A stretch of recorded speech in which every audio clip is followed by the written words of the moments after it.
Hello everyone, and welcome in. We are going to get started in a couple minutes. Um, this should be a quick and easy block. Um, so we'll give a couple more minutes for folks to tune in, and we will get started. So, again, I am Jennifer Hale. I am creating a sampler quilt that has been sponsored by the Fat Quarter Shop, and it is called the Jolly Bar 5 Quilt Along.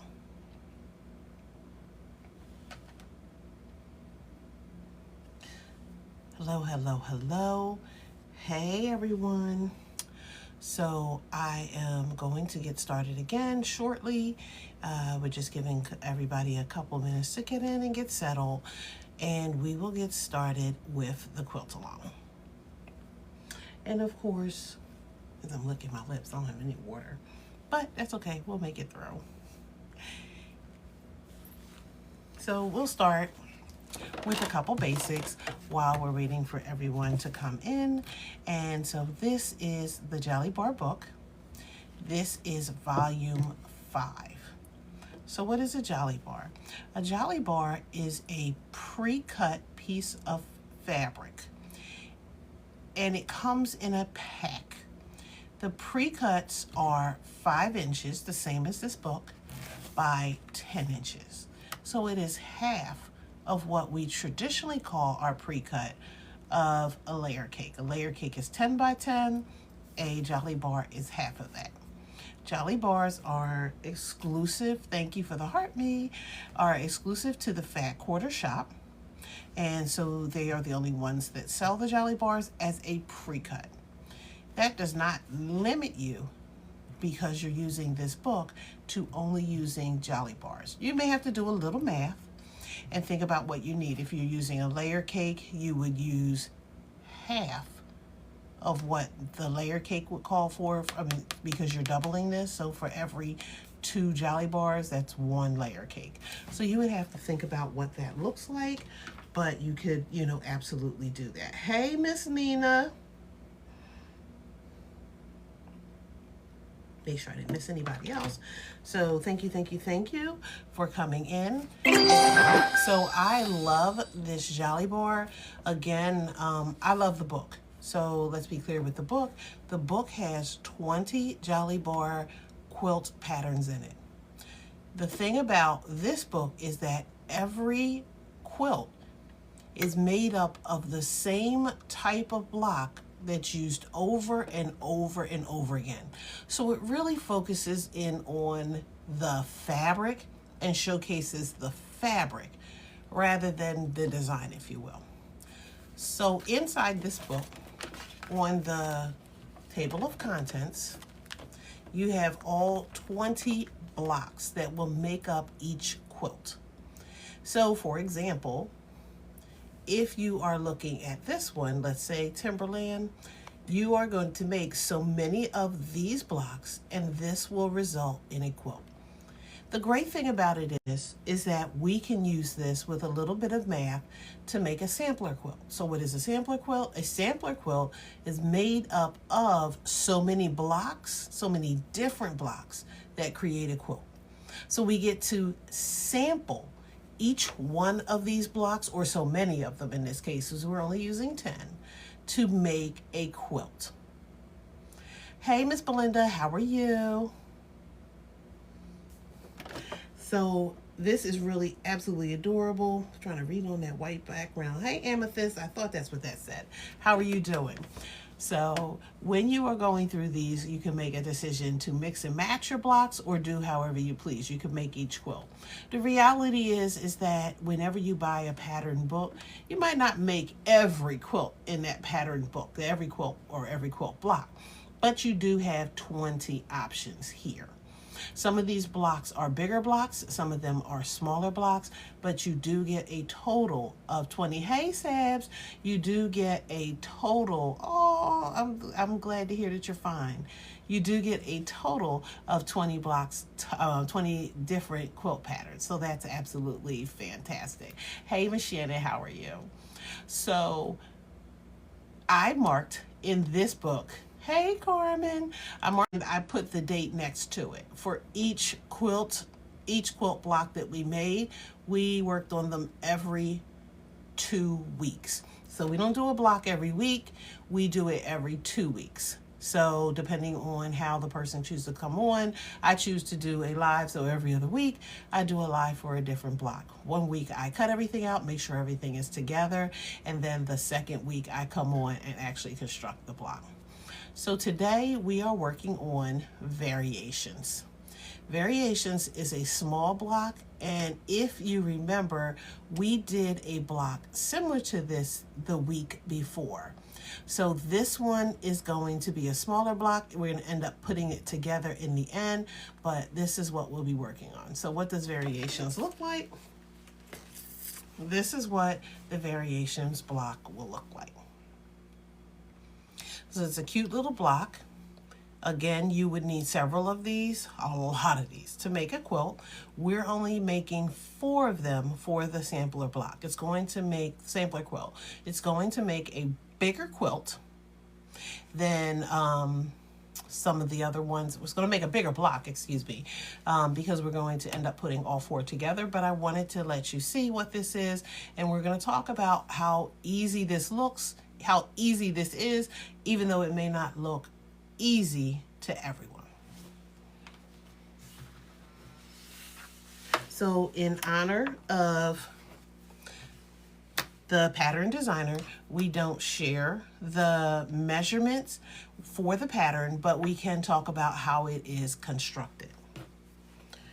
I've already made 1 block, so I only have 3 more to go. So this is going to be a quick sew. That's what I always say, and then I run my mouth and it takes longer. I am using a collection also that I got off of the Fat Quarter Shop, and this is from their Jolly Bar collection, which is called Denim and Daisies. And this is a combination of different shades of blue and orange mixed with white. So in this collection, you can pick out all of the fabrics that you want to use to go along with these 4 blocks we're going to make. Now, I may have lost my mind with this one because this almost reads, it's orange, right, with on a white background, but it almost reads white. So in pairing it up with the white background, it's a little hard to differentiate one to the other. It's still gonna work, but sometimes I choose the darker colors for this reason, and sometimes I avoid this. And I had enough fabric, but I decided to go with this, so we'll see how it turns out. If I don't like it, I can switch it out. So all of my fabrics have been pre-cut, and we're going to start with the first half of this, which, if I fold this up and we take this in segments, is the half square triangle. There's a ton of ways to make half square triangles, but we're going to make it a traditional way. Hey Anna, we're going to make it the traditional way because that's what's going to work best for this pattern. If I were making all of these blocks, I might choose a different method for putting together half square triangles, but for this, I'm following exactly what they talked about in the pattern. My white squares are tonal, and it's a little hard to see, but I'll hold that up. You'll see little dots. So it's important when you're working with what is called a white on white fabric that you focus on which side is the right side and which side is the wrong side. Which side is the pretty side and which side is the back. So on the back, those dots are not prominent. You want to make sure they're facing down. I can't tell you how many times I have made mistakes not paying attention and have turned the pretty side up like it was the wrong side, some people call it, or the back. but it's not the end of the world. The good thing is they look so much alike that when you quilt them, you might not even know that you made the mistake. And a lot of times I will absolutely not change it. Thank you, thank you, thank you for the gifts. I appreciate you. So we are going to take our block. I'll set this right here. And this one's not going to be long enough for me to do what I need to do. So we're going to use a bigger block.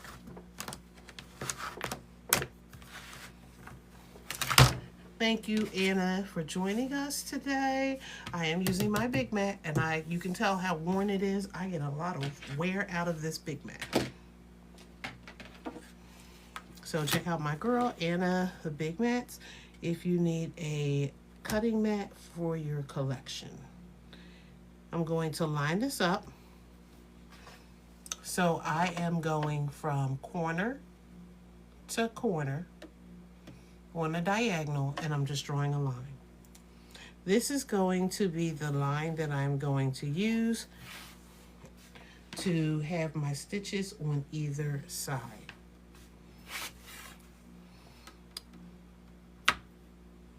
So I'm just lining up corner to corner, and I'm just drawing a line.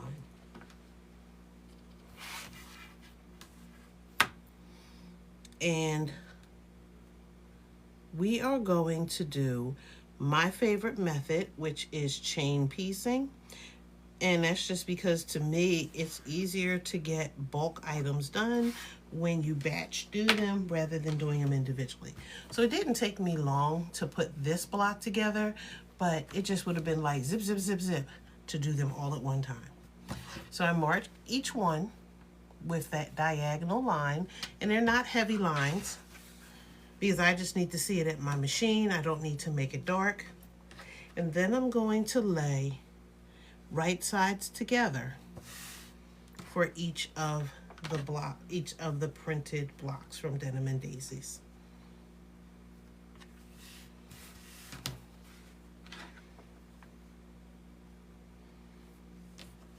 To create the half square triangle, what I'm going to do is sew a 1/4 inch on either side of the line that I just drew.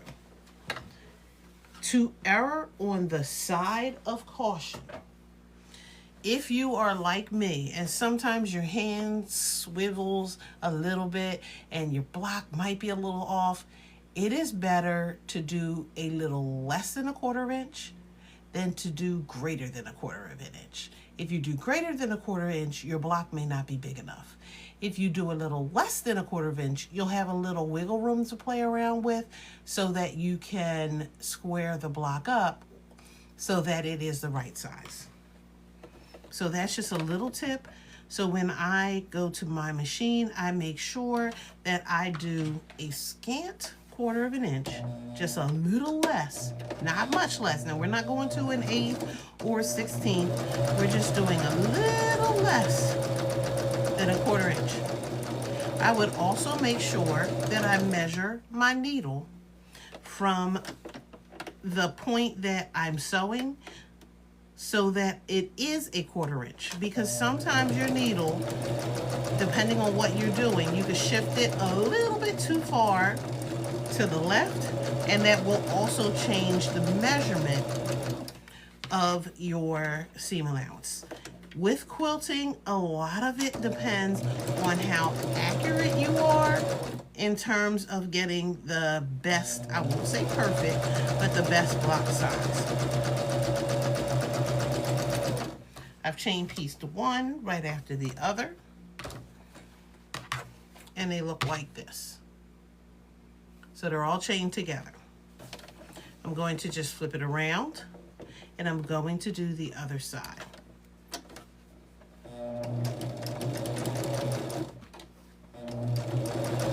I could snip these apart. I have my scissors, even though these are my paper scissors, but I'm not cutting the fabric. I'm just cutting the thread. And I'm just going through and doing each one.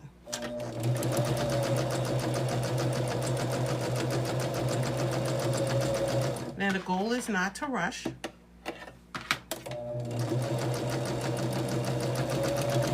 You take your time, you pay attention, and your seams and your, oops, thread broke. Okay.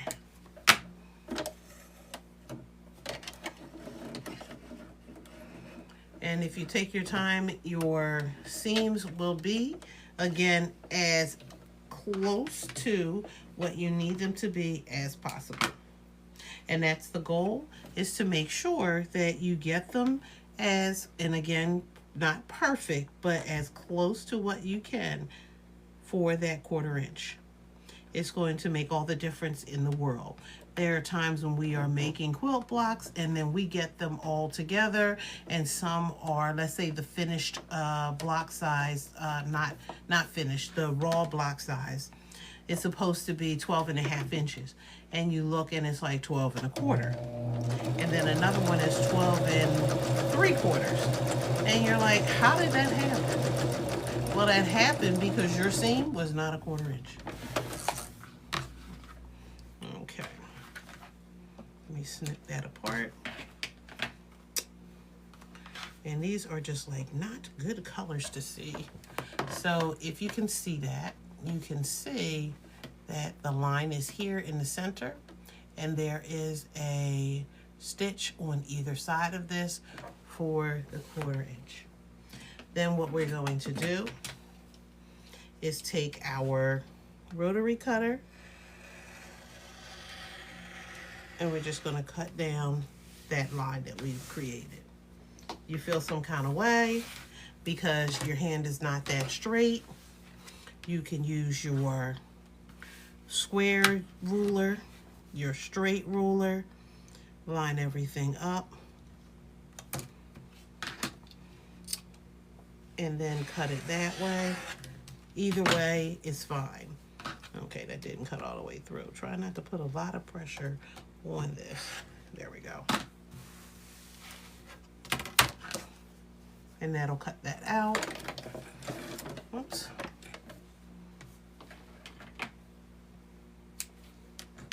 We'll do this last one. And again, I can use this. I'm lining it up not on what I stitched, but the line that I drew. And just cutting right through. Okay. So now I have the triangles. The stitch is still there intact. And when I open these up, I have what is called the half square triangle. Again, there are a ton of different methods for making half square triangles. You absolutely can use any one of those methods to create it. If you follow a lot of creators will show you different ways to use your rulers to create half square triangles. Everyone loves the bow sticker. I saw this when I went on a quilt shop hop in Jersey, and I was like, yep, gotta come home with me. And I have a bad habit of putting things on the, add it to my cart, add it to my cart. I put it right on the table, and I'm like, yes, I'm taking this home. Don't even ask how much it costs. And of course, absolutely, I brought this home. So there are a couple different places you probably can find them in. I am sure that this is not exclusive to Urban Society, which is where I got this one from. But when I saw it, I was like, yes, this is the one. I will probably never give this machine away because I love that bow so much. I take these to my ironing board, and I can give these just a light press, and I'm not pressing each individual one. I'm just heating up those seams and flattening out my thread. I'm going to take these now and lay them flat, open and flat, and I can use my finger to open the seam. So I am pressing my seams open for this. It is up to you how you want to press your seams. You can press them open or you can press them closed. with half square triangles, depending on how the seams meet up, sometimes it is easier to press the seams open than it is to leave them closed, because it creates a lot of bulk on one side.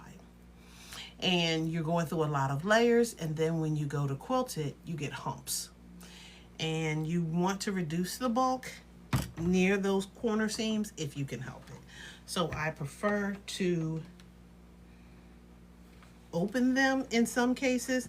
In some cases, you will see that I close them, but I like to make executive decisions about which way I'm going to go. The only thing, there is no wrong or right way to do it. There's just a better way, if you will, depending on what you prefer. And what the only thing I suggest is that if you can help it, because you always can't, is to commit to one way. So if you're committing to pressing to one side, commit to that throughout as best as you possibly can. If you are committing to pressing the seams open, commit to that all the way through. Especially if your fabric is light, because the edges are going to be shown through on the other side, and you do want some level of consistency, because those edges they'll kind of show through. And I know it's hard to see on here, but if I look at this light in the right, if I look at this white in the right light, I can see that that edge is kind of popping through. You can actually see that it's popping through on this printed one as well. So I do want that to be as consistent as I possibly can. Good night, Kizzy.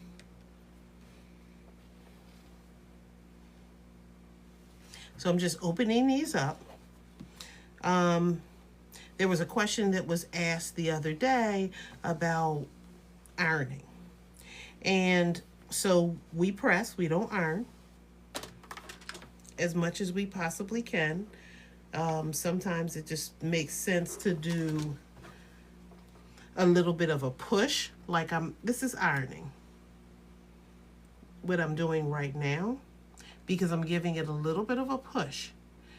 I don't want to mush and push and mush and push, and I won't do that on my fabric, because that would defeat the purpose of me doing the demonstration, because it will stretch my fabric. So I don't want to do this. When you get up in the morning or at night, when you're preparing, you iron your clothes. When we do quilting, we press. So everything lays flat. There's not a lot of mushing. That keeps our fabric from getting distorted and then creating some wonkiness. It doesn't always happen. I would be consistent about that if I just feel like I have to iron rather than press, just to make sure that, if you're going to get wonkiness, you're going to get wonkiness throughout. But I'm just taking the time. I'm pressing on both sides. So I'm pressing that seam open, and then I'm turning it around and just pressing it flat. And again, there's only 3 of these blocks that I need to complete. So the great thing about this is that this is quick and easy. I did leave, and I'll show you that, I did alter the pattern slightly in the way that I cut it out, just because I didn't want to do it the way that they suggested, because I felt like my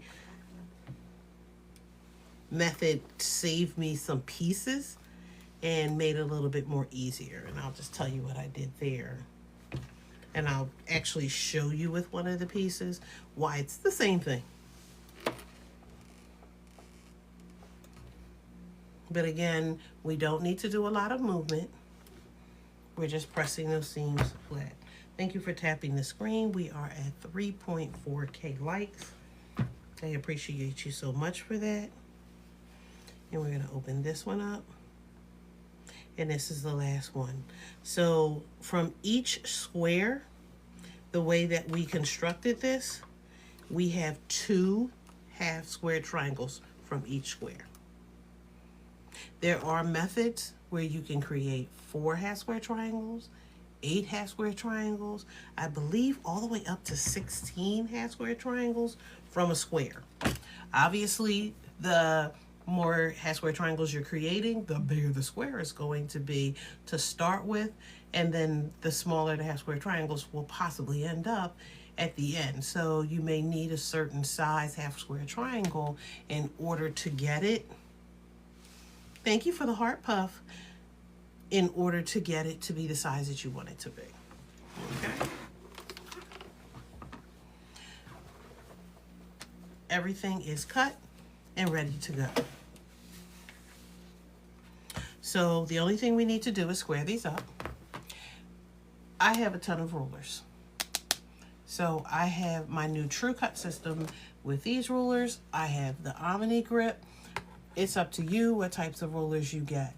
You can absolutely buy anything that works for you. On the back of these, I have medical tape. You could get that from any local store, and I just put it on there because what that does is it keeps the ruler from slipping. Thank you, Bear Quilter. In the center of this, you can see that there is a line. That's the diagonal. We can use that for our half square triangles. We're going to line that up with the line on the half square triangle. So this line here.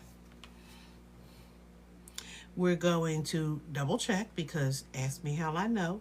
You can absolutely mess up your block because you're not paying attention to the size. Awesome. Hey, Shamir. Hey, RV. Awesome, Chris. Okay, that wasn't the brightest thing to do. Okay, so with this, I'm just going along the 2 edges and just shaving off any extra. It'll cut those little dog ears off, and it's going to help to straighten up the block. On the ends of these, we call those dog ears. And then we'll line it up on the other side, again, with whatever the measurements are that the pattern calls for. Everything lines up, and we just use our rotary cutter to cut off the excess that didn't cut all the way off. Okay. And the block is squared up, and it's ready to go, and we'll set that aside. So we need to do the same thing. Let's see how, Ladesso? I think I said that right. How are you doing? And we're going to do the same thing for the other 5. Once you get a rhythm to this, it really doesn't take that long. But the initial go round, it might just take some getting used to. Once you get used to it, you're fine. One of the things that people do is they take tape and they measure, they'll measure off the block if there's a lot of half square triangles that they have to do, so that then they don't have to keep looking at the lines that, you know, their eyes may be playing tricks on them when they do it. So if you just take your time and you line everything up, get everything where it needs to go, and then we cut. And if their measurements are right, you really shouldn't have a lot to trim off. But I'd rather know that I have this to trim off. Oh, awesome. Where are you an educator? If I have something to trim off, I know that I'm not short. And that's the key part. So I don't want the block to be less than whatever the measurement is.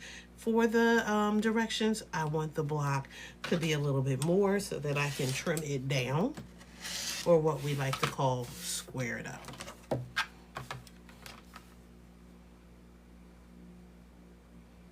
So again, just taking my time, lighting everything up, making sure my eyes don't play tricks on me.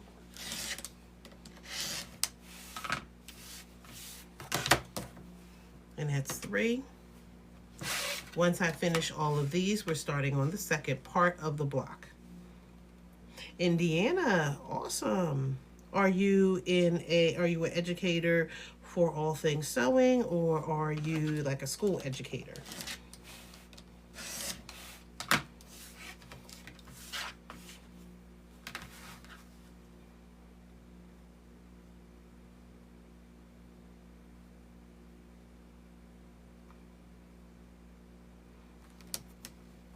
And sometimes I just have to stop talking for a minute just to make sure my accuracy is there, because you know I can mess up. So I have 2 more to go. Science and history, awesome. I did when I first started teaching, I was able to secure a job in high school, and I was a guest teacher. And so what they did in order to keep me at the school, they created a position for me and I wasn't certified, so, you know, was what it was, but they created a position for me that was science and history, because that was a weird combination. So they knew that it would be hard to replace me, and I would be able to stay there all year, because it would be hard to find a teacher who was willing to teach science and history. So I must admit, I learned a lot that year because it was not my subject, but I was a guest teacher and it was what it was. We call them guest teachers instead of subs. Yeah. That cut so quietly, I didn't even think I did it. So I enjoyed it. Students were like, "You could get on Jeopardy." It was like, shoot, if you only knew, I was one book ahead of y'all, ahead of them, one page ahead of them in the book. That's all that was. That had nothing to do with what I knew about history or anything. I was like, psh, don't put me on Jeopardy, because I will be broke. I'll be out after the first round. Hey, Monica, how are you? Hey, look, I'm serious. Look, y'all think I'm joking. Now, ask me math, I'm there. I am there all day. So we sat in class today with the students. I was doing an observation on a teacher, and the students were working on mean, median, and mode. And trying to get them to understand like the difference between the three. First of all, was in key with remembering that it's always mean, median, mode. And then from there, like, what does all that do? It all has to deal with averages. So how do you find the average? So that's your mean in theory, because they're all averages, but that's your traditional way. Median means middle. Like when we're driving down the highway, we stay off the median. And then the mode is how often something occurs. So that's just the difference. So you can find an average by saying, hey, the average person got a 7 on the test. So it doesn't matter what the overall average is according to the math. It's just there were like 12 people that got 7, so the average is 7. So once, you know, we kind of went through that with the students, they were like, ooh, you're so smart. It was like, yeah, okay. Don't be asking me to go back 20 million years when I was in the classroom and you want me to remember how to teach something. Like, oh. But the explanation worked really well for somebody that hadn't been in the classroom for a while. And I actually love going into my math classes more than anything, because then I can really dig down into the subject. Okay. I'm going to show you what I did, and I'm going to use this darker fabric to do it, because you'll be able to see this a lot easier than you will if I use a lighter fabric. Did I put this? Yep, put the safety back on. That doesn't happen often. Okay. Did I? Okay, I did both of those. And then I need 2 of these. Okay. So the directions in the pattern call for you to cut your fabric into squares. And then they have you put the squares together. So let's do it the way they said do it, and then I'm going to show you the way I do it. So we're going to take the squares, dark to light. We'll take it to our machine, and again we're going to match all these together. And did I do exactly what I said that I was going to do with those with the white on white? Yes, I did. I can see it from here. So that's what, oops, that's what seam rippers are for. Okay, somebody needs to change the thread in their machine because it keeps breaking. Okay.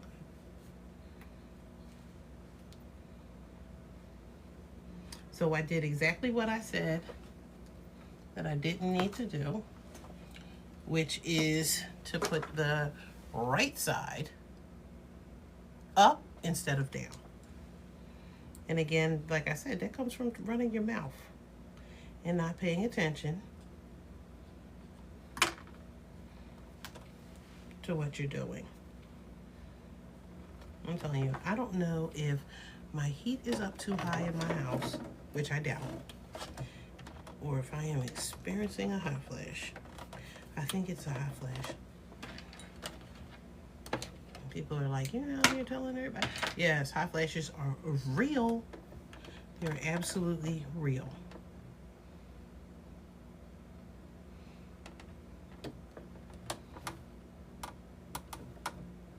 Okay. Now, of course, I do have a threader on my machine. Do I use it? No. So we're going to turn this around the right way, and then we're going to pay attention from here on out to make sure that we do this right.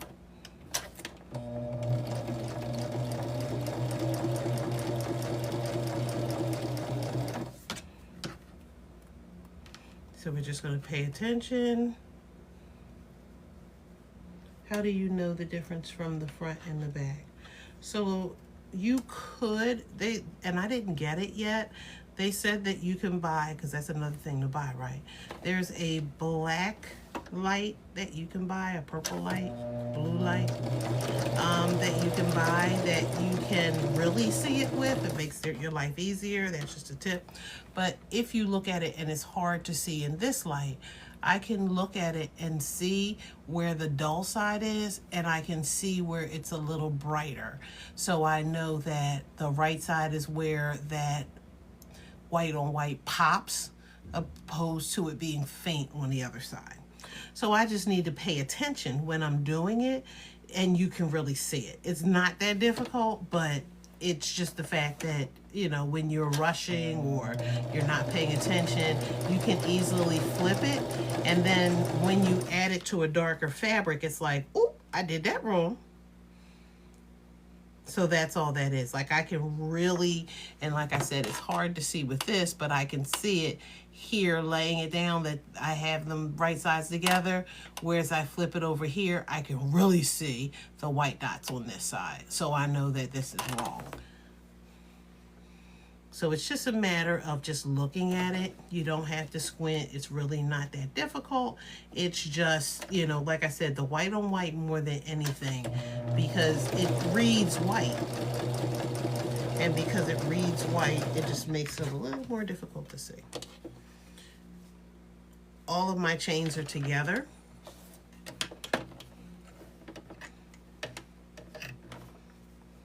So now I'm going to snip these apart.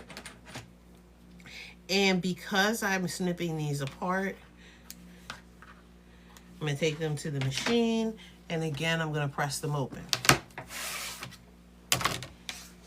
Now remember, if I have a lot of these, I have to do this for each color. Like if I'm working on the whole quilt and I'm making these blocks for each one. And that's where it just gets tedious to me. It's not hard. It's not difficult to do it this way. It's just, to me, it gets tedious, and it is easier if I can find an opportunity to do what we call strip piecing rather than doing it this way. But I'm going to show it to you this way because if you're using a layer cake, or if you're using a Jolly Bar pack, then you want to, do it the way that sometimes they tell you to do it, or maybe there's a quicker workaround. So I'm just pressing these seams open. I have a lot of thread here. And while I press that last seam open, hello again, my name is Jennifer Hale. I am working on the Variations quilt block for the Fat Quarter Shop Jolly Bar 5 Sampler Quilt. And so this is the block that we're working on. And all of the patterns can be found in this book, which is called the Jolly Bar Book Volume 5. A Jolly Bar is 5 inches by 10 inches. They're exclusive to the Fat Quarter Shop.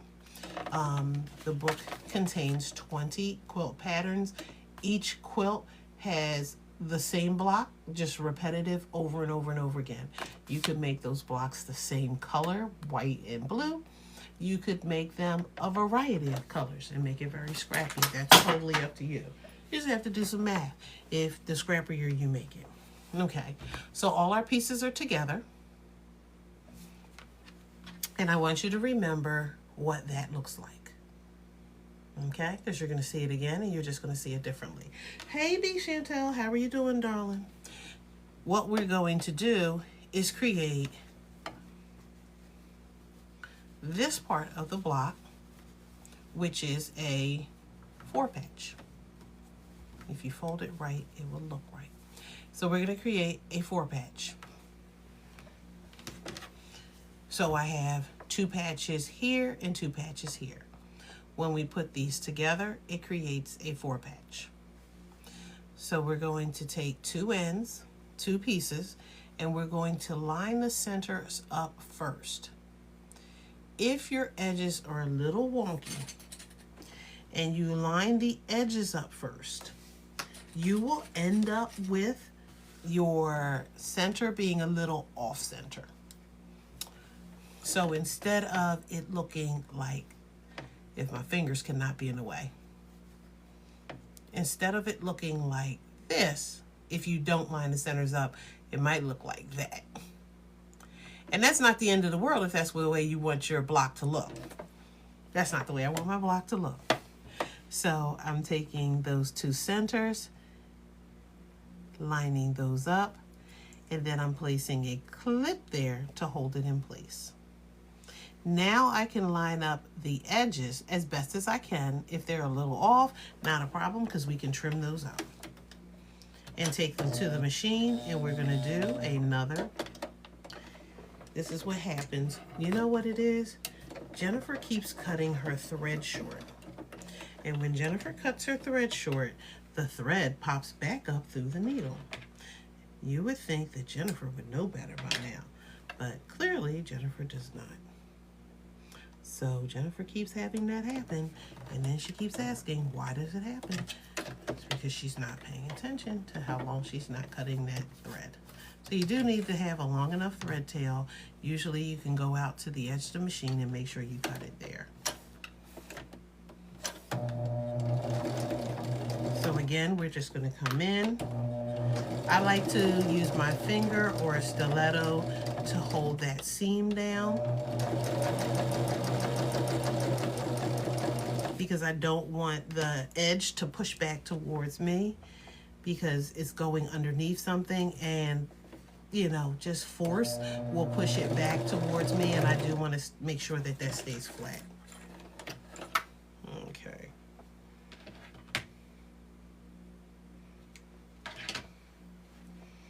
Look, I always talk to myself. Somebody got to talk to me. And then when you open it, you have those points, boom, bam. So we can take that back and press that.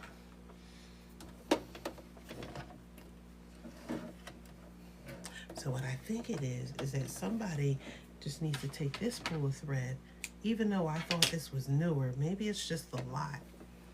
It wasn't doing this earlier, but now that it's getting down to the end, it's breaking more, so I'm not sure. It just may not be a good batch.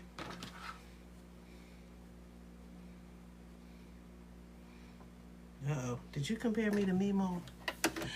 And it's funny, my grandmother, when she taught me how to sew, she taught me how to make garments, so I never learned how to make quilts from her.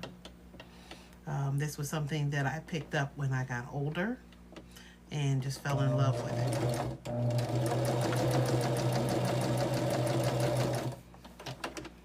Okay, let's bring the foot up and let's pull it out, because that may be your other problem, Jennifer. Okay, and then that centers there. We already have our half square triangles done.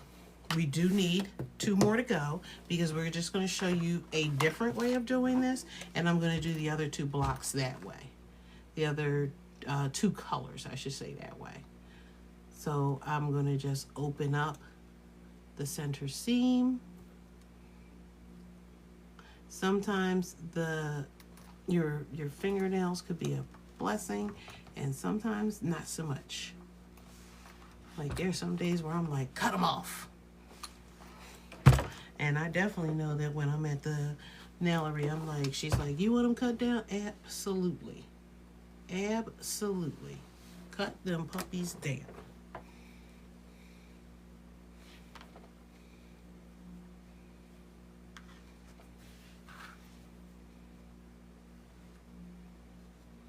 A log wood post with socks on the end? Not sure. That I'm not sure about.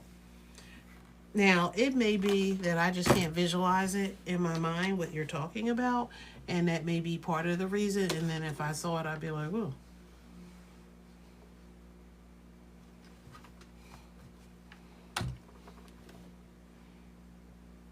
And again, I'm just pressing the seam open, or, yeah, pressing the seam open, and then flipping it over, and just making sure that I press the square flat.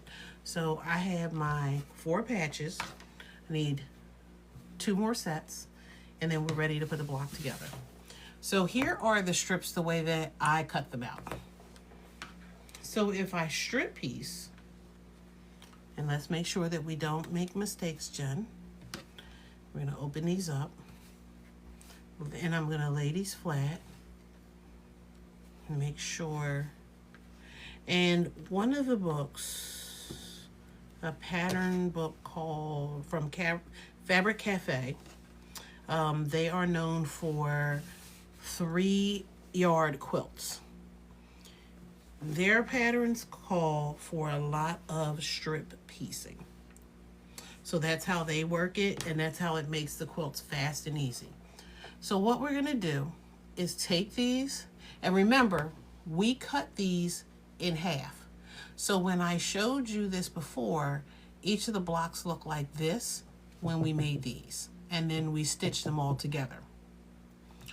This time we're leaving everything long, and this can be done with, let's say, 2 jelly roll strips. It would be the same way. We're going to take this to the machine, and we're going to chain stitch these.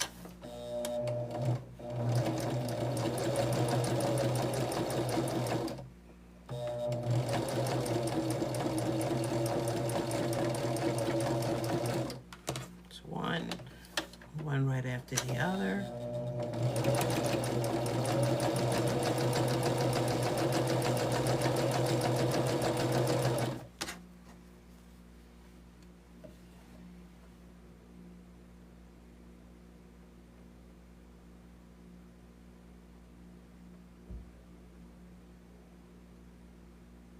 I have a bunch of fronts and backs as well. I need to figure out what those are.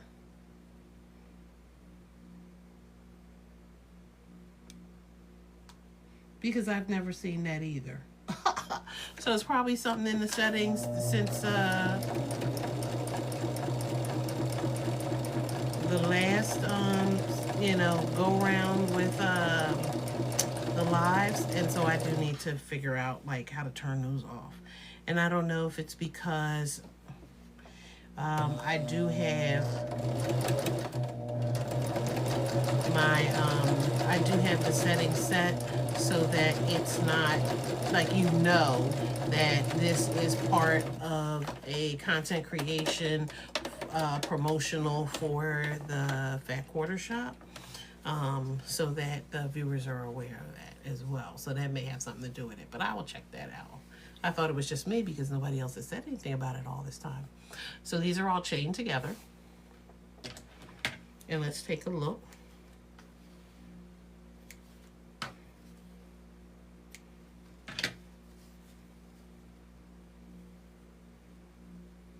So I always use batting in the middle.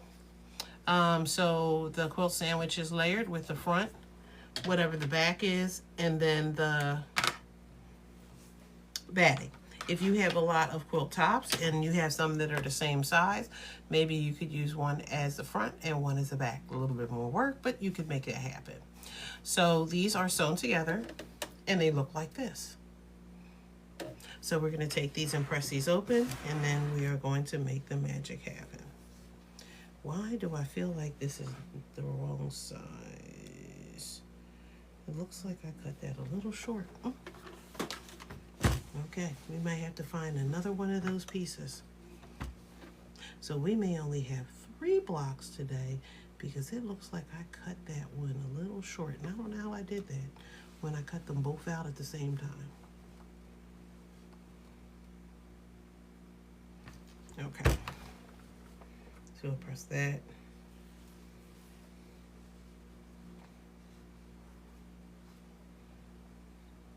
So a traditional quilt, and then like, so let's talk about that, right? A traditional quilt is made up of a top, the batting, and a back. That makes a traditional, what we like to call, quilt sandwich. But you are not married to that. So there are some people who will make a quilt top and then they will use something like fleece for the back and the batting. And they don't have anything in between it. It's not a traditional method, but it works. So you absolutely don't have to use batting, but it's going to give it a different look and a different feel. If you are using fleece, you may still want to do some sort, or minky, you may still want to do some type of quilting with it, because otherwise your top will be floating on your back if you just sew it all the way around without any quilting in there. And then over time, as people are sleeping, they're pulling the stitches, and they may, because it's only a 1/4 inch seam, eventually with a lot of wear and tear, pull those seams apart a lot faster. So we're only working with a 1/4 inch seam here, and I don't want to pull these, but if you're not quilting this down so that it's reinforced, then what happens is, if it's just floating on top of the minky, over time, you know, as you're rustling and tussling and sleeping and pulling, it may end up pulling those seams apart. So the quilting kind of helps everything to stay in place. So you could just do like a stitch in the ditch lines over it, whatever you prefer. But I would suggest that you did that, especially if, you know, you were going a non-traditional method for quilting. Okay. So this is, again, oops, there's that puzzle piece. Got it first try, okay. So again, this was the final result. Remember, we had 4 different blocks. This time, instead of having the 4 blocks, we have these 2 strips. Now I can subcut these strips. And I need to pay attention to the fact that it is the measurement that I want it to be.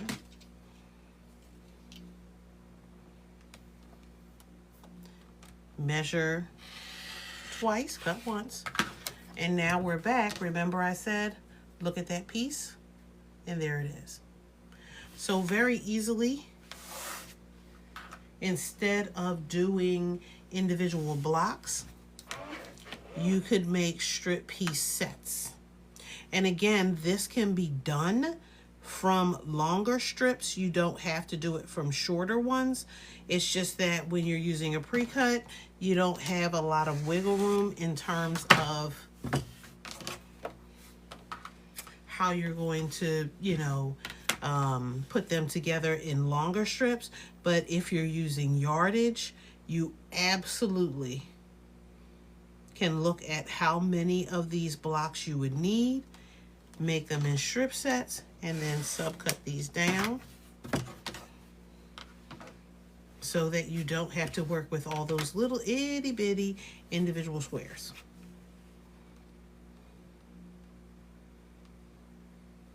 But again, that's up to you. I saw an opportunity to save myself a little bit of energy, and I went for it.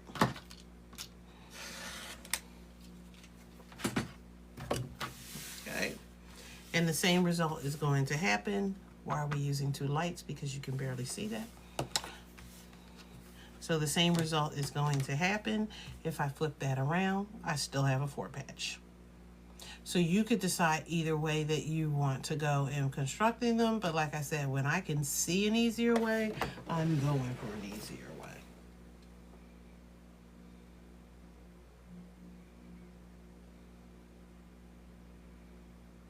And it depends, like a lot of times, even the way that you quilt a quilt, I'm just going to put these again, the middle seams together and then clip.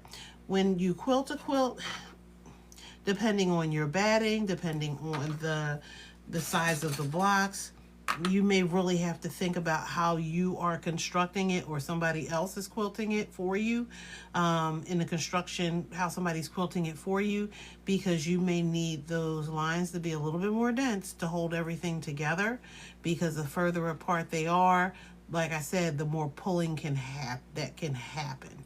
And you just want to make sure that this is going to, you know, last you.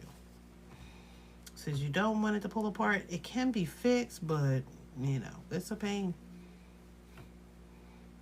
to get in there, rip out a certain part, and then repair it. So it can be done, but... So all we're doing is taking our seams now, lining those up. It would be nice if I mixed them up. There we go. So again, for this block variations, we've already done our half square triangles. They're here off to the side. So we're just working on the 4-patch part of it. Once the 4-patch is done, we're ready to put this all together and finish these blocks. And I think on previous slides, as I told you, it doesn't take long to do these blocks. What's taking me longer is talking. And as you can tell, I don't mind talking. But that's where the time is coming in. So if you're saying to yourself, you know, it seems like it's going to take a long time to make that. No, it's not, because I wouldn't do all this on live and talk the entire time. I mean, I would, because I don't care. But I'm saying if I needed this for something quickly, we would focus a little bit more offline, because then I could get them done and not talk through the process.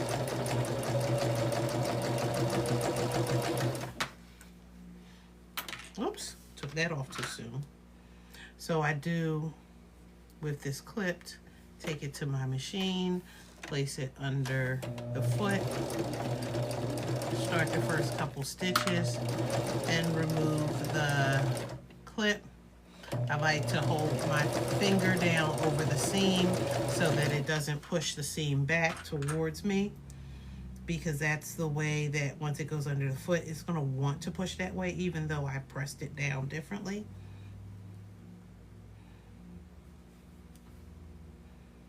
Now this is the wonky one because somebody cut this wrong. But we're gonna rock with this, and then I might be redoing this one. We'll see.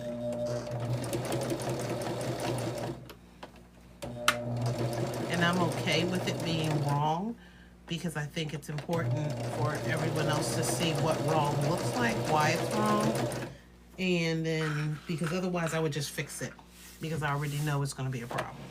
And that's okay because you know why? I didn't like that color anyway. And I was like, why did you do that color? Why? So, you know, the fates were there to tell me you shouldn't have used that color anyway, and here we go. So the center is lined up, and I'll show you what that looks like. So that's why, yeah, that one's not going to work for me. I tried to make it work, but we'll see if when we square it up if it works. However, this one came out right. So if I have more of this fabric, which I possibly do, then I can just make another 4-patch and not have to recreate the whole block. But I'll do that offline. We pressed these already, so let's press these other blue ones because we know the blue ones are straight and ready to go. Hey, Anna J.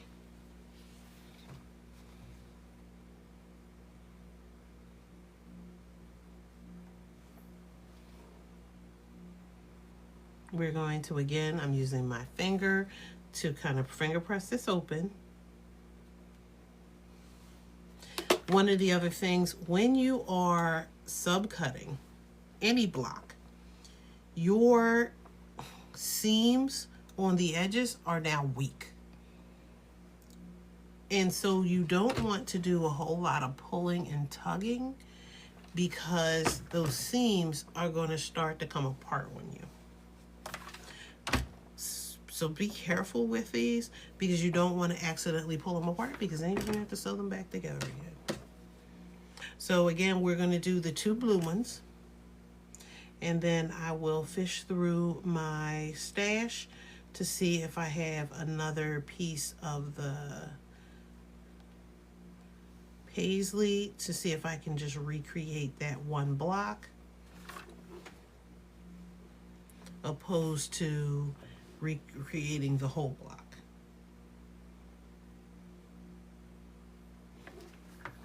Again, I'm pressing the seam open and then I'm pressing the block flat. Okay. We're going to take these back, and again, the same way that we did with our half square triangles, we do want to make sure that our blocks, and we're using our lines to help us line everything up to make sure that everything is nice and square. Move that out the way. Because again, it could be a little off. And if it's a little off, you want to make sure that everything is nice and square as possible to the measurements, because that's going to help your block to look a lot better in the end. Okay, so everything is squared up there. We have 4 more to go because we're not going to do, well, no, we're going to do this. I should have pressed this one. Let's press this. I doubt it's going to work, but we're going to press it just to see what this does. And one of the things that I always talk about is that, you know, sometimes people will tell you, like when you're buying quilt patterns, they were talking about this the other night. They were saying to buy extra fabric for mistakes. So everyone makes mistakes during this quilting process. If you are working on a quilt and you make a mistake, it's not the end of the world. You may have to pivot from your original intent, especially if the mistake you made can't be fixed in the pattern. Sometimes it can, sometimes it can't. You may have to consult with somebody that knows how to quilt to figure out how to fix it.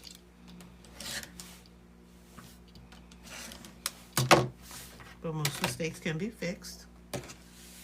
We'll square up these two, and then we're going to square up that one just to see how far off we are.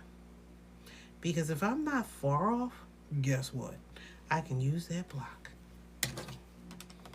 If I'm far off, I cannot use that block.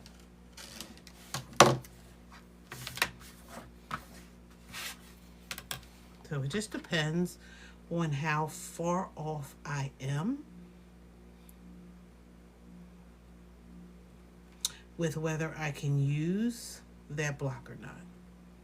If I'm not far off, thank you, God. If I am far off, it's not going to work. Look, I will use scraps in a minute. People they're like, no, the scraps. I'm like, yes, absolutely, I will use scraps. Scraps work better for other projects. Some of the things that we will be working on for some of the Christmas projects that I will be doing will have scraps. Because if I have orphan blocks, leftover blocks from a project, a block that didn't necessarily go as well as I wanted it to go, but I can figure out how to use that in an upcoming project, then absolutely I'm going to use it. So I'm not throwing those scraps away when I can figure out how to use them in another project. So maybe they could be a part of a mug rug. Maybe they could be a part of a table runner or a pillow. Okay, so again, I press this out and you can see how off that is. So you can see here, out here, dun dun, and then the same thing here. I couldn't line those up because if I lined those up so that everything was even, then the center wouldn't have been even. And the center is the star. So now if I take my ruler, this is going to come out to be a 1/4 inch shorter because where those 1/4 inches, they're on the excess. So they're not going to work. I tried it, right? I did. I tried it. It didn't work. But, you know, I had to try it. I was still going to have to square these up one way or the other, so it wasn't going to matter whether, you know, I wasted my time to do that or not. Did I not turn this all the way? No. So it's a 1/4 inch off. Now, I will say this. If I were desperate and I absolutely needed this block, if I'm a 1/4 inch off, what I can do is sew this at 1/8 of an inch instead of a 1/4. So 2/8 off of either side is my 1/4. So I could make this work. But remember, now I only have 1/8 of an inch for that edge for that seam and not a 1/4 inch, which means a lot more wear and tear. Might actually end up, you know, doing something with this quilt. So I do have to think about how I'm going to quilt it, because if I quilt it loosely, that means that there's an opportunity here for this to come frayed and undone a little bit more faster than all the other pieces. So it's a decision you could make, but I could make this 1/8 of an inch. I could.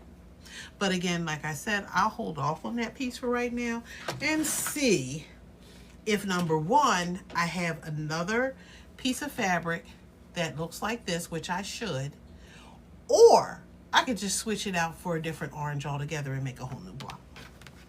Okay, so we're finishing this up. Here is the final block. This is 2 half square triangles and 2 4 patches. So let's lay them out, because as I tell you, the mistakes that I make, if you don't lay it out and you rely solely on your memory, 9 times out of 10 you won't. I mean, well, I don't say 9, but you might mess up. So I want to lay it out, and I'm going to sew it in the way that I lay it out. Okay. I put these on the bottom, right? So I'm laying these out the way they're supposed to go to make the final block. So this now looks like this in its cutout form. And what is it? A 4-patch. So how do we sew 4 patches? We take one side, flip it over onto the other side, and then we chain stitch.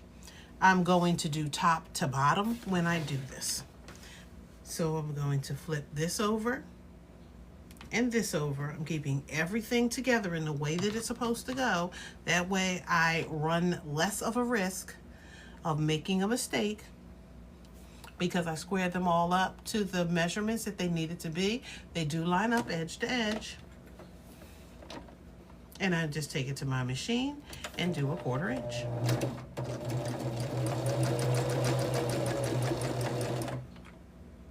I started with the top of the 4-patch. So now I'm going to do the bottom of the 4-patch. Again, lining everything up, make sure it's nice and even. Because they're not that big of a block, I can hold them with my hand.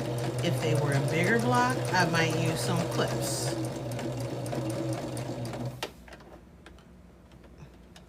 Make sure that the seams are going the way that I want them to go underneath the foot. Now let's do the next one. Flip over. Thank you all for hanging out with me. Thank you for 5.K likes. And I'm going to do the same thing that I did before. Line them up. And if everything was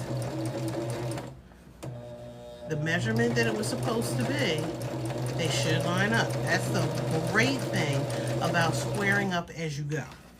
If you don't do it as you go, when you get to this point, some of your blocks could be wonky.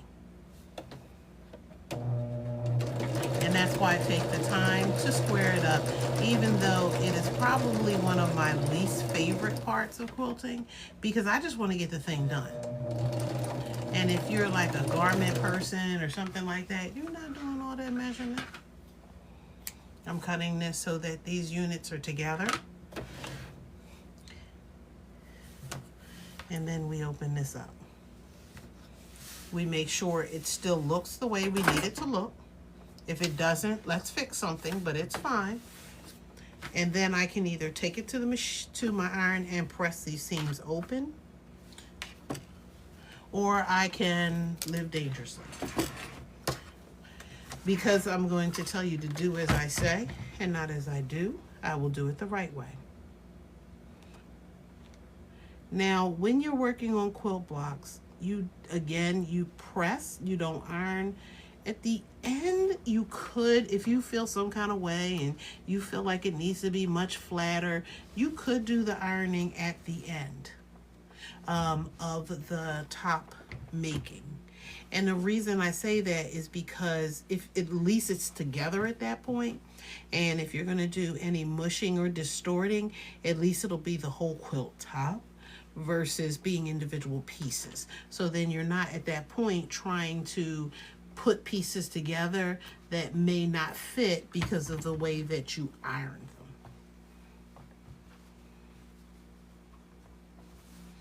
them. Lay those flat, and then we're just going to press. And my iron, if you have an Aliso iron, that was a question that somebody asked me in a live previously. You'll see that my iron, when I let go, it's a smart iron, it's still down. I usually know to put my iron back up when I'm quilting, but there's a little button in the back, and if you turn that on, when you let go, then those feet come out. When you touch it now, the feet go in. So if for some reason having those feet go up and down bother you, you can turn it on. Okay. Hey, Midnight Quilt Society.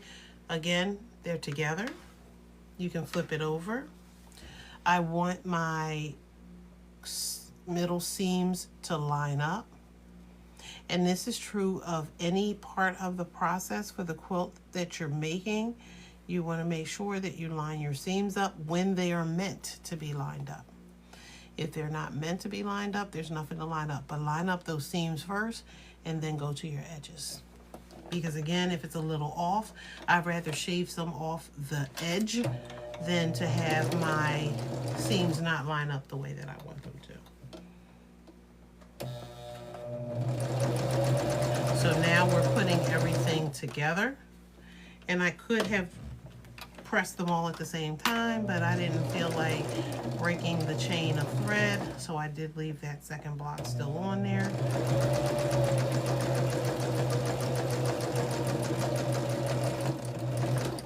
Okay, and then let's cut that one off. So we have this one. So that block is finished once we take it off. I'm opening this back up again. First, I'm going to do a check to make sure that looks the way it's supposed to.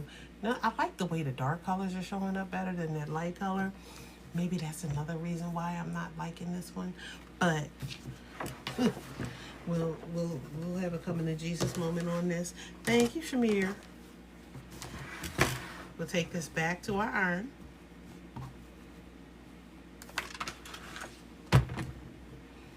We'll open this up. And then other than stitching this one and giving it a good press, the variation quilt blocks, 3 of them are done. And like I said, I will go in and alter the 4th one off alive, just because I'm going to have a come into Jesus moment with myself as to whether I want to use that block or not. And you can probably tell that in my mind I'm saying if I have something that works, I might be using that. So for the Jolly Bar, for any pre-cut, in this case we're using Jolly Bars, pre-cuts are made up from fabric collections, which is a lot different from when you buy yardage. When you buy yardage, you might say, you know what, here are 6 fabrics that I like, and they all play well together.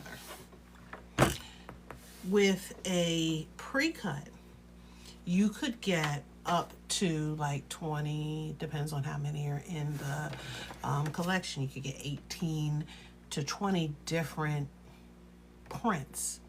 They may be the same print in different colors. They could be different prints. It depends on the collection. And the great thing about it is it gives you variety. So if you're looking for like a scrappy type quilt with a lot of colors and movement and prints, a pre-cut is a good way to go, because most shops are not cutting anything shorter than a fat quarter from you. They might cut 1/8 of an inch of a yard of fabric, but they're not doing skinny, they're not doing fat eighths or fat, they're not going to make charm packs for you or strips, jelly roll strips. They're not doing that. They're not cutting all that. So unless they are selling a quilt kit, and in that case they might do it, but in most cases, if there's more than one strip, yeah, they're going to give you a 1/2 yard and tell you to cut them 2.5 inch strips yourself. So, you know, if you want that kind of variety, then you pay a little bit more money to have folks do that. This is usually done at the manufacturing level. And they will cut the strips, the fat quarters, the charm packs, the Jolly Bars in bulk, and then put them together in a package to sell. So, you know, it just depends on how much variety you want in a quilt. Another way for quilters to achieve that is use scraps. And if you use scraps, you can get a lot of variety as well. Okay, that one cut. Okay, so we have both blocks done. They just need to be pressed. And as you can see, that block looks now like this block. So just take them and press them. So again, variations, this is a cute block. Now I will say this, the pattern book itself, I know I want to make sure that I honor the creator and not show the pattern, the measurements. But let me show you what the block looks like. So, I mean, what the quilt can look like. So this is the quilt right here. So that means that you're making all them blocks. So that's what? 1, 2, 3, 4, 5, 6. 1, 5. Okay, so it's 6 by 6. So you're making 36 of them. I could have read the directions and found that out. But there's 36 of these. So you would be making 36 of these just to make a 54 by 54 inch quilt. So I'll say this. If I liked this pattern, I don't know that I'd be making all those little blocks for the quilt, because that's a lot of little pieces. But I would definitely do some strip piecing for this. I might not use as many colors as they used, so I would definitely cut this into strips and then make it the way that I did, if that's what I chose to do. It's not necessarily my go-to thing to make little small blocks like this, but I could. Or I could change the measurement and make a bigger block. That's totally up to you. Okay, and then we'll lay that flat and we'll press that. Thank you, thank you, thank you. We are at 8.9K in likes. And I am 7 minutes under an hour and a half. For what should have been 3 blocks, there's only going to be 2. We'll set that one aside and press that one open. And let me do a screenshot real quick of that, just so that later when I go to look to see how to get rid of that disclaimer, I'll know.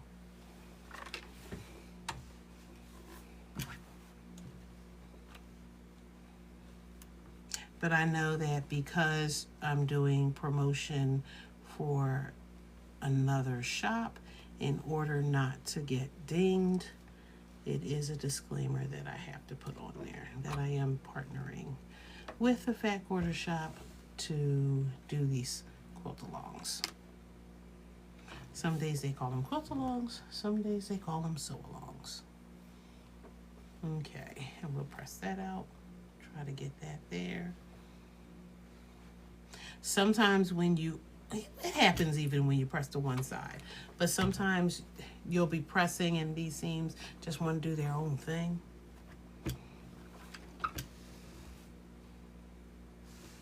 And again, I don't need to do a lot of ironing. I just want to do the pressing because I'm trying to lay this as flat as I possibly can. You don't have to do these for individual blocks, but once everything's kind of put together, if you need to add a little bit of spray starch, you could do that, which will also help the block solidify. Okay. So here are the 3 blocks that I have for variations. I need 1 more to go to finish the set.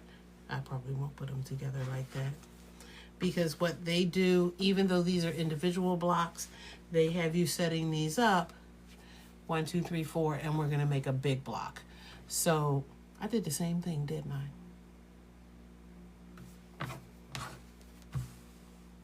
Okay, so I'm gonna have an orange one there. These two just kind of look alike. But I'm going to have another one up here, so that's going to be in that place, and then I will be able to finish that. But like I said, right now, and even like with this, I don't know. I feel like it's light, light, light, and then this dark contrast over here, so I might find another dark one. We'll see. So I'm going to look, but here is variation. So again, they're simple, easy blocks to put together. You can make them as bigger blocks. One of the things that I love about this, and I need to see if I can find a decent picture. You can see it here. So this is the first row, and this is the second row. Can you see that is a table runner? So the great thing about this is that you don't have to create the quilt. You could absolutely make a table runner. If I add the next block to this, this could be the front of a pillow. So I can practice making the blocks, and then when I finish, it could be a pillow cover. So this could be the front of the pillow, put something on the back, and kaboom. This could be, again, it's too skinny to be a table runner this way, so I would add another row. That's me. I would add another row, and then I could have this as a table runner. So I don't have to make all 36 blocks to be a quilt. I could make it to be a table runner. I could make it to be a pillow, if you're thinking of that fourth one there. So it'd be the front of the pillow. So you can get this. Look, you can get this pattern and think outside the box. This pattern book and think outside the box. 20 Jolly Bar quilts. You open this up, you have 20 blocks. They are different sizes. And so you would have to think about how you could use them. Some of them you can border. Some of them you would need more than 1, 2, 3, 4 to make whatever you're looking to make. So they could be a quilt within themselves, or they could be any variation of things. So that is totally up to you how you want to do that. For my bag girlies, if I add another one here, this could be the front of the bag. So you could have a quilted front for your bag. You could add your vinyl to the bottom because it gets a little less wear and tear and dingy and dirtiness on it and can be wiped clean. But there are endless possibilities for what you could do and not have to make a whole quilt if that's not in your wheelhouse. And the great thing is that at this size, I can then get the batting and the backing. If I made a pillow, I wouldn't get a backing. I would just get some like muslin fabric and make the quilt sandwich out of that, then take it to my machine, and then I could easily do the quilting on my domestic. So it's a great way to do the straight lines with the walking foot. You could practice with your meandering. This could be that project that you could work on. So you are not limited to making a quilt out of every block that you learn. So I have plenty of pillows around this house that have a single orphan quilt block, or it wasn't an orphan block, it was just that I didn't feel like making a quilt. And I use it for the front of a pillow. So I've made pillow forms. I don't do the individual pillow forms now that I have to wash. I make pillow covers, so then that way I can stack them up and then change them out for the different seasons and holidays. So that's the way that I choose to do that there. It is totally up to you what you want to do with that, but like I said, it creates endless possibilities if you want to learn how to quilt. So I want to thank everybody for joining me today. Thank you for the likes. Thank you for the gifts. Thank you for getting your daily heart me with me as we are working on this engagement thing. Thank you for tapping the screen. Thank you for talking and interacting, sharing the live out. I will be working on Windflower. So we will be working on Windflower, which is this one right here. That will be on December 2nd. Is that the 2nd or the 3rd? It's December 2nd. I'll be working on it because I need to post it by December 3rd. So I have to put those dates on there to remind me of stuff. And so that's in 2 weeks. And then 2 weeks following that are the XXOs. And that has to be posted by December 17th. So once that's posted, and then the end of the month, we will be putting the whole thing together. So this is almost going to come to the close. As the year comes to a close, we make a block every 2 weeks. That's a part of the Jolly Bar Quilt Along. There's still time to get this book. You get the book even after the Quilt Along, but the link is in my bio. Again, it's 20 Jolly Bar quilts that you can make. Ignore the fact that it says Jolly Bar. It's 20 quilts that you can make, because you can absolutely use your scraps or anything else that you have in your stash. So I love this. Again, it's under like 12 smackers, which is a great price for 20 quilts. It's a great price point. So I will be back probably live sometime this week. I will be posting videos because you know what time it is. It's Christmas time, y'all. So you know that I am doing Quilting with Dr. Jen Christmas edition. That's on YouTube.